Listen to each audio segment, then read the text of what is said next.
Futuros servidores do Tribunal de Justiça do Estado de Goiás, sejam todos muito bem-vindos, muito bem-vindas aqui ao Instituto Carlos André, essa escola que é absolutamente apaixonada pela língua portuguesa, pela sua aprovação, pelo seu desempenho em língua portuguesa e na prova discursiva.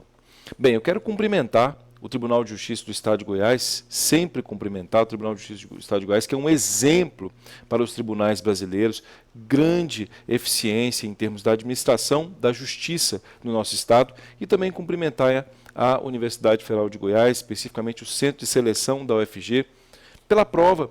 É sempre uma tentativa muito interessante da UFG, que é de traduzir a chamada linguística textual. Cumprimento a UFG e digo, olha, parabéns pela tentativa, eu diria, com alguns questionamentos aqui vou colocar, por isso eu não vou dizer bem-sucedida, mas pela boa tentativa de trazer a linguística textual. Eu devo muito isso à Universidade Federal de Goiás, são provas sempre muito inteligentes. Ocorre, porém, que é fundamental entender que o concurso público em si, ele tem como o resultado não só o preenchimento de vagas, não é só o Estado ter novos servidores, não. É mais do que isso. O concurso público trabalha com vidas, o concurso público trabalha com sonhos, o concurso público trabalha com anseios. E muitas pessoas passam meses, por que não dizer anos, para serem aprovados. Então, toda e qualquer prova, ela tem que ter um nível de clareza, um nível de eficiência e de eficácia que sejam inquestionáveis. Então, quando alguém diz assim, não, mas aqui não foi a melhor resposta, mas foi a possível, não. Quem estuda BNCC sabe muito bem que as habilidades e competências contemporâneas não admitem esse tipo de percepção de é a melhor resposta. Não, isso não existe. Isso é mito de cursinho. Né? Nosso instituto prepara para provas como as que a UFG tende a tentar fazer, provas eficazes. E eu tenho certeza que o Tribunal de Justiça do Estado de Goiás não admitirá nenhum tipo de prova que não denote clareza, que não denote transparência, que não denote certeza daquilo que é efetivamente o gabarito. Volto a dizer, não quero aqui fazer críticas contundentes à Universidade Federal de Goiás, mas eu não posso também, hipótese alguma, admitir que alunos que ficaram muito tempo estudando, que se dedicaram com ênfase, esses alunos sejam prejudicados. Eu não posso admitir isso. O Instituto não pode admitir isso. Então nós vamos então resolver essa prova e mostrar a vocês as inconsistências deste gabarito que foi hoje colocado e solicitamos que haja modificação desse gabarito. Não faz o menor sentido não haver modificação do gabarito, ou, se não houver modificação, infelizmente, até a anulação de algumas questões. E eu vou passar a vocês aqui os argumentos. Vejamos.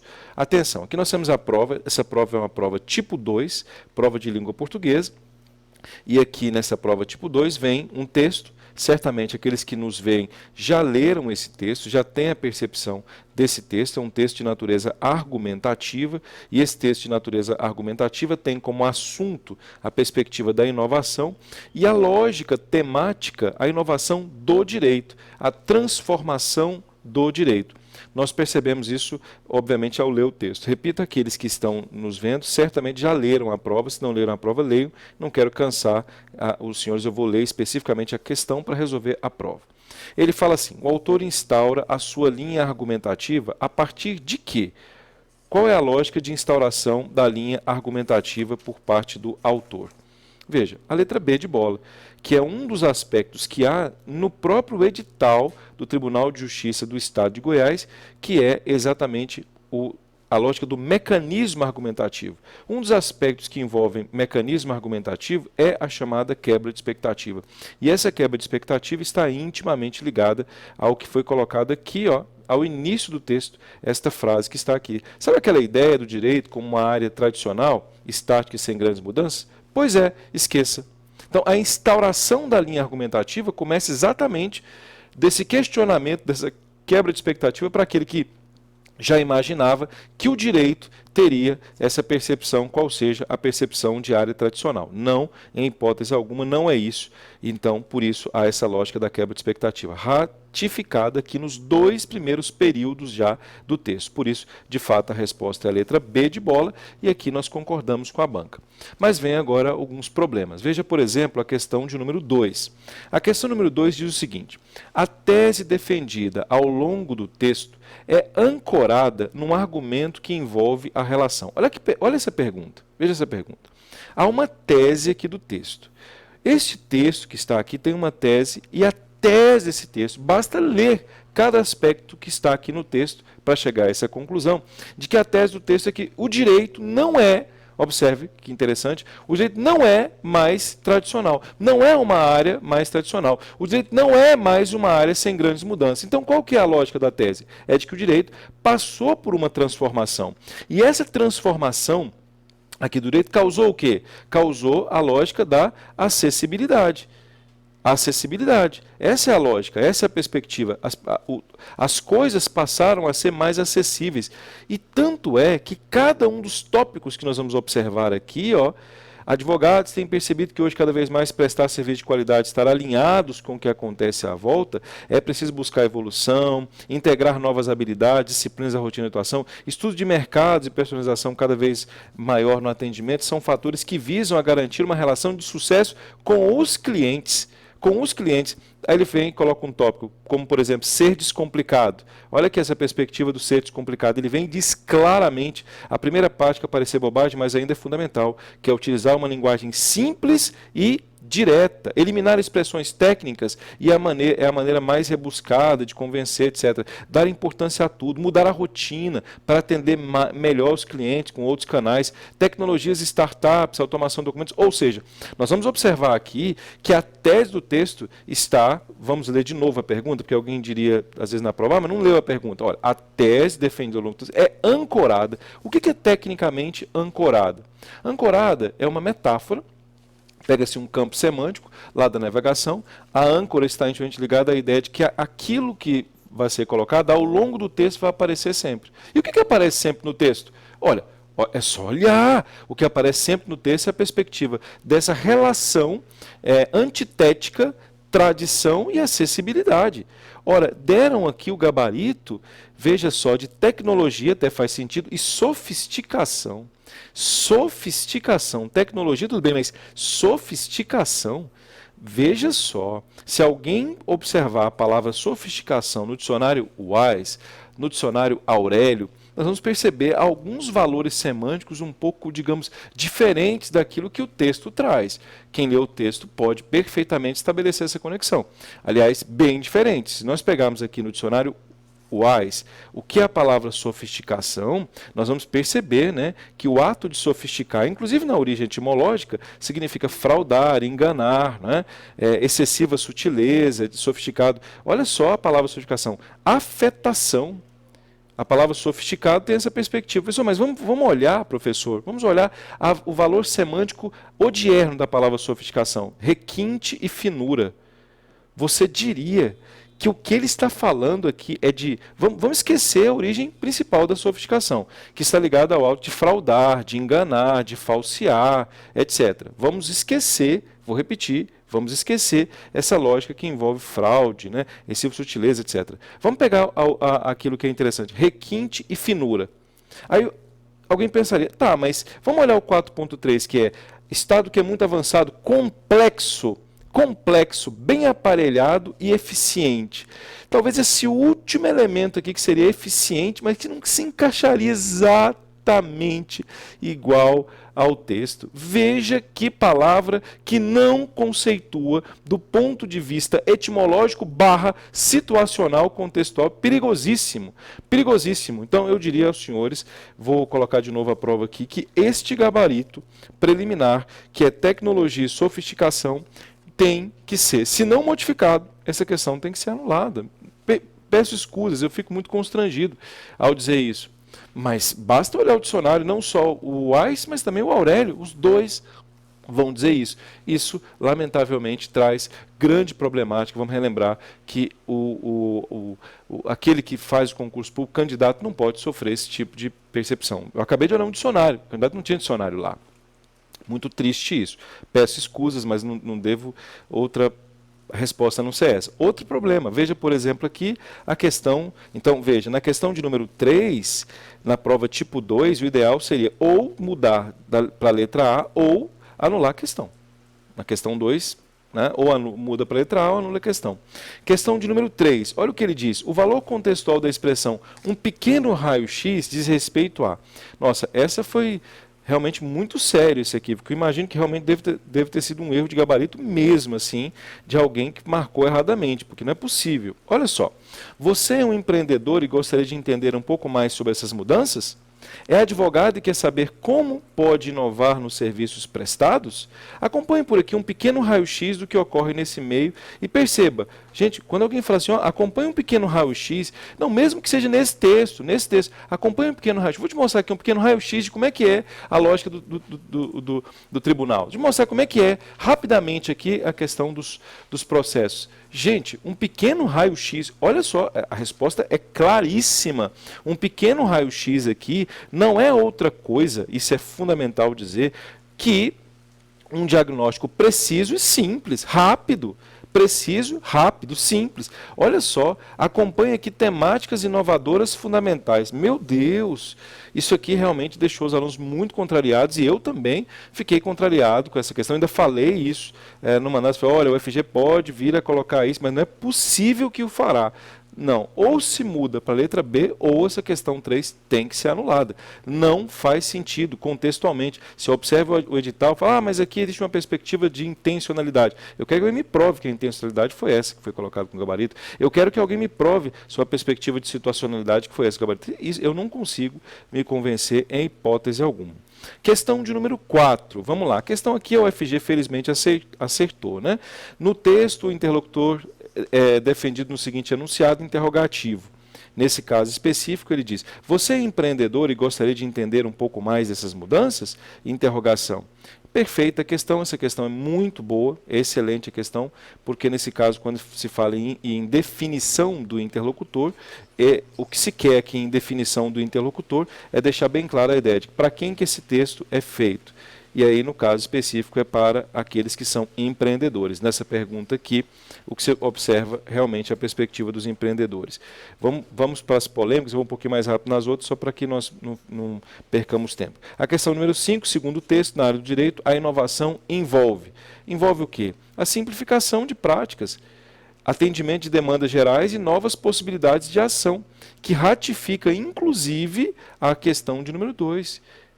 Que ratifica, inclusive, a questão do número 3. Portanto, a questão de número 5, nós vamos observar que, de fato, é a letra C. Se eu pego a questão de número 6, na formação da palavra jurimetria, o radical diz respeito a jurídico, e a segunda parte diz respeito aqui à medida, né? Júri, metro, no caso aqui, significa medir. Na questão de número 7, então a resposta é a letra D. A questão de número 7 vem e diz, considerando os objetivos do locutor, a sequência textual. Mas o que isso tem a ver com as transformações no direito? Tudo. Qual é o tipo textual? Dialogal. Vamos relembrar o edital, o tipo dialogal é o tipo em que existe a perspectiva do diálogo. Essa é a perspectiva que é o tipo dialogal, que está aqui, inclusive, ó, nós estamos acompanhando o edital, tipo descritivo, tipo narrativo, tipo argumentativo, tipo injuntivo e o tipo dialogal. Quando se começa a dialogar com o leitor, como efeito argumentativo, o tipo é dialogal. A questão de número 7, ele fala sobre aspecto estilístico que viola regras de pontuação, baseados na Constituição Nacional Básica para destaque informações novas, e aí conforme se observa em. Então, você vai perceber que a letra A, depois de nichos aqui, deveria haver 2 pontos ou vírgula, porque tudo isso é o sujeito e essa parte anterior, aliás, tudo isso é o aposto resumidor ou aposto recapitulativo, e essa parte anterior seria o sujeito. Tudo isso teria que vir antes de tudo isso, uma vírgula ou 2 pontos. A letra seria minúscula. Então, o que viola as regras gramaticais de pontuação é só o que acontece na letra A, mas é aspecto estilístico. Depois vem a questão número 9.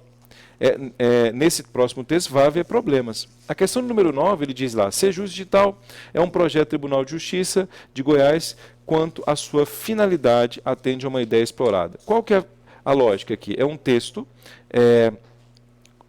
objetivo, né? Um texto evidentemente que traz informações sobre um projeto específico, que é o Sejusc, e no caso específico o Sejusc aqui, Sejusc Digital, né? Pois bem, a questão 9 ele diz assim, Sejusc Digital é um projeto do Tribunal de Justiça de Goiás, quanto à finalidade atende uma ideia explorada no texto 1. Qual é a ideia explorada no texto 1? Resolução de conflitos de forma o quê? Online, desafogando a lógica da máquina pública. Para que o texto 1, inclusive, aqui o nome disso é intertextualidade, viu? Importante observar, olha os fatores de textualidade, intertextualidade. Então, essa questão de número 1 trabalha, o texto 1, perdão, trabalha exatamente essa perspectiva de que a ausência do aspecto da burocracia, trabalha aquela lógica, como eu disse a vocês, que é a lógica de trazer mais acessibilidade. Olha só como é interessante, olha como a questão 2 é ratificada, acessibilidade. Então, nesse caso, qual é a lógica? Resolução de conflitos online, desafogando a máquina pública, trazendo mais acessibilidade, questão 9. A questão 10 é problemática. Olha a questão de número 10, gente. Quanto à linguagem utilizada e à função do texto 2, observa-se na sua organização. Olha o que ele diz. Olha o que ele diz. Escolha pelo paralelismo sintático. Há paralelismo sintático? Olha aqui, ó, conciliar e mediar. São dois verbos do infinitivo, certo? E esses dois verbos do infinitivo, conciliar e mediar, gente, aqui eu fico muito contrariado. Não pode haver um erro desse de gabarito. Paralelismo sintático claro, claríssimo entre conciliar e mediar. São, nesse caso específico, dois verbos que, se colocados do ponto de vista oracional, são orações reduzidas ao infinitivo. Essas duas estruturas que estão aqui têm que objetivo? O objetivo aqui, evidentemente, é delimitar as ações promovidas pelo projeto. Quais as ações promovidas pelo projeto, gente? As ações promovidas pelo projeto são conciliar e mediar. É para isso que serve o Sejusc. Alguém, por favor, mude isso imediatamente. Essa é a resposta, não há nem o que discutir, porque se trata de uma perspectiva de paralelismo. Claro, evidente, notório. Aí, olha a resposta que foi colocada, que é polêmica. A resposta é objetividade, tudo bem, promovida pelo uso de verbos, cujo significado é acessível ao público geral. Eu vou fazer um teste. Passe aqui, vá lá a Aparecida, de Goiânia, e pergunta às pessoas o que é conciliar e mediar. Vem aqui ao setor Bueno, em Goiânia, e pergunta o que é conciliar, o que é mediar, o que é mediar na justiça, o que é mediar. Faça essa pergunta. Eu quero que as pessoas façam essa pergunta assim, o que é mediar? Eu duvido de que uma quantidade muito grande de pessoas vai saber. Então, se isso assim, teoricamente é conhecido pelo público em geral, dizer isso numa questão, isso se é a resposta, sendo que a outra questão, a outra resposta é notória, gente, com todo respeito, isso não existe, né? Isso não existe, não faz o menor sentido. Isso é algo que assim, me deixa contrariado, efetivamente contrariado. Eu não consigo entender esse tipo de resposta numa questão dessa. Eu que sou um linguista, eu fico assim, bem contrariado com isso. Sim, sinceramente é algo muito ruim. Digo isso muito respeitosamente, mas não se pode aceitar esse tipo de resposta. Portanto, a resposta tem que ser a letra C, senão tem que anular a questão. Tem que anular a questão. Outra questão que também gerou problema, olha essa lógica aqui, ó, certidão de nascimento, República Federativa do Brasil, data de nascimento, hora de nascimento, naturalidade, município, da unidade da federação, filiação, avós, gêmeos, nome da matrícula dos gêmeos, data do registro por extenso, número, declaração de nascimento vivo, averbações, anotações acrescentar. Olha essa palavra, averbações. Aí aqui é um QR Code, né? E eles colocam, para conferir a procedência desse documento, efetue a leitura do QR Code. E aí coloca lá, etc, etc, etc. Pois bem, certo. Aí ele pergunta o seguinte, no texto 3, o texto 3 é um modelo de um documento muito importante na vida civil. Considerando seu conteúdo, essa importância se deve ao fato de que, parabéns ao UFG, atesta informações fundamentais para comprovar a existência e a origem da pessoa física. Sim, sem dúvida, é para isso que serve a perspectiva da intencionalidade de um texto. Está dentro de fator de textualidade, está dentro da perspectiva dos gêneros textuais. Quais as motivações para o gênero textual certidão? Falei que isso aqui iria cair na prova. Pois bem, questão 12. Aqui é uma coisa, tanto a 12 quanto a 13, realmente são questões que, não tenha dúvida, essas questões precisam ser alteradas em termos de gabarito ou anuladas. Infelizmente, não há o que fazer aqui. Olha o que a questão 12 pergunta. A autenticidade do documento gerado conforme o modelo do texto 13 é garantida por... Gente, eu fiz essa pergunta a vários colegas da área do direito civil. Fiz essa pergunta a um tabelião. Assim, resolva essa questão aqui a nós, por favor. Sabe qual foi o gabarito? Claro, a letra D, que é a assinatura do tabelião. Todos os colegas advogados, todos os colegas, vou aqui, óbvio, não vou expor ninguém, evidentemente, mas o colega tabelião respondeu letra D. Todos responderam letra D. Ah, professor, mas aí a questão número 12 está ligada a informações digitais. Por quê? Porque a prova no sentido... Olha só o argumento que pode vir, e com todo respeito, embora seja um argumento, não é um argumento assim convincente de maneira clara.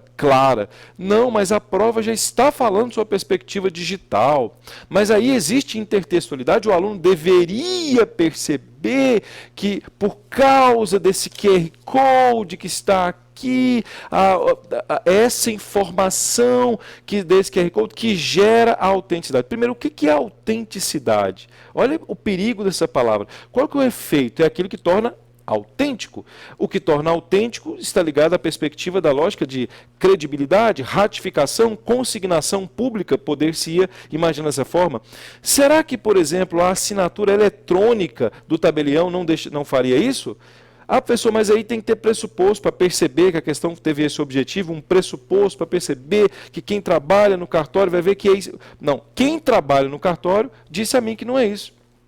Então, esse pressuposto, observando o manual de semântica da Márcia Cansado, é um pressuposto falho e ambíguo. E se é um pressuposto falho e ambíguo, essa questão precisa ser anulada. Se foi esse o objetivo, não há outra saída a não ser a anulação dessa questão. Não faz o menor sentido essa questão ter como gabarito isso aqui, e desprezar efetivamente essa perspectiva. Então, quando alguém diz assim, ah não, professor, mas tem que olhar que no concurso a intencionalidade não é isso.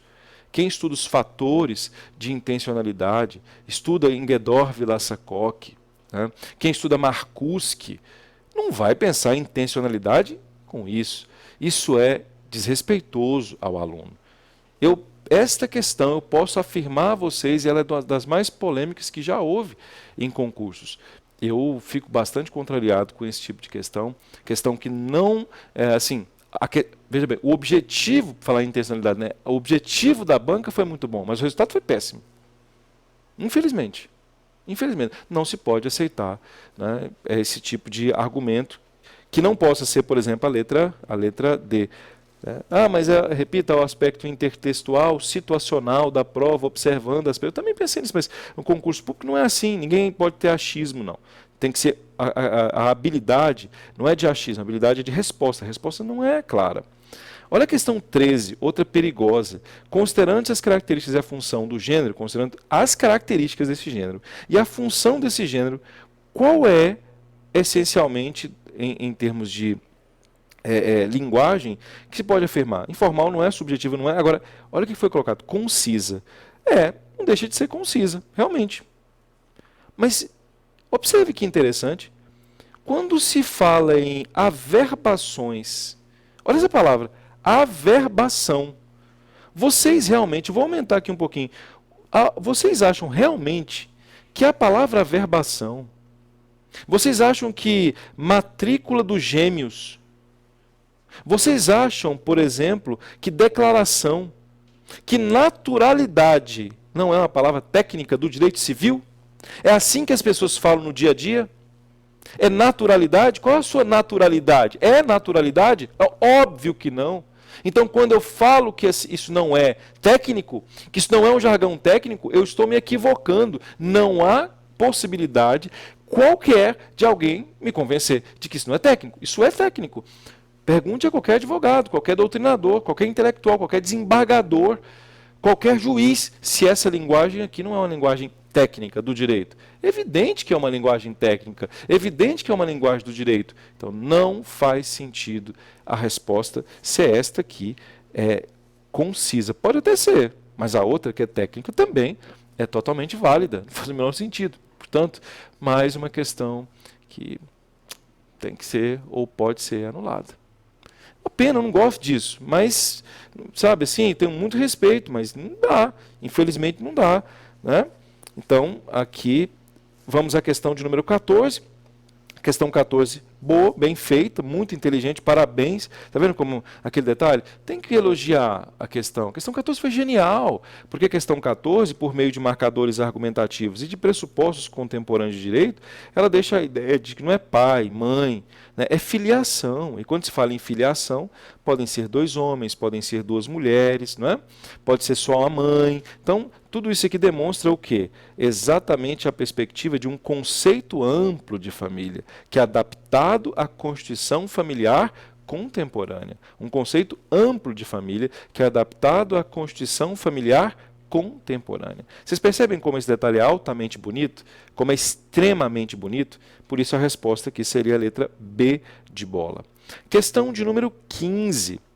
O texto ilustra um artigo sobre informatização dos processos jurídicos, enfatizando a questão. Quem conhece, inclusive, a ANORE, vai perceber que essa instituição que está aqui, ligada à perspectiva, inclusive, dos tabeliães, né, a perspectiva que envolve o tabelionato, né, perdão, tabelionato, está ligada à perspectiva da segurança dos dados, a linguagem não verbal, que traduz a ideia de segurança, aqui, ó, os cadeados, né, e os dados sendo trabalhados aqui, até mesmo, olha só essa lupa, olha esse pendrive, né? Então, percebam que claramente ele está falando aqui sobre a perspectiva da segurança, letra D também é uma boa questão. Percebem como esse detalhe é altamente interessante? Percebem como, repito, esse detalhe é algo extremamente interessante e que mostra que essas 4 questões, eu tinha dito 3, né? Mas que essas 4 questões são questões totalmente passíveis de mudança ou anulação. Veja, argumento não é uma questão, digamos assim, de achismo subjetiva, é questão técnica, baseada em princípios lógicos da linguística textual.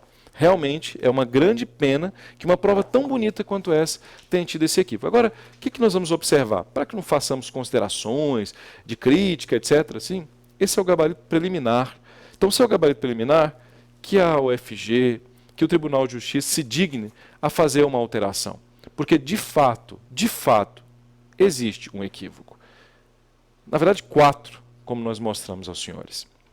Tudo bem? Nós estamos aqui à disposição, não é com o objetivo de criticar, não é com o objetivo de maldizer, não é com o objetivo de ser desrespeitoso, porque não é esse o nosso objetivo. Nós temos uma deferência pelo tribunal, nós temos uma deferência pela UFG, mas nós temos, acima de tudo, compromisso com, não só com os alunos, mas com o bom uso da educação da língua portuguesa. Sobre a prova discursiva, nós faremos outro vídeo para sobre ela falar. É isso aí, peço de fato que a banca reveja. Avante, avante.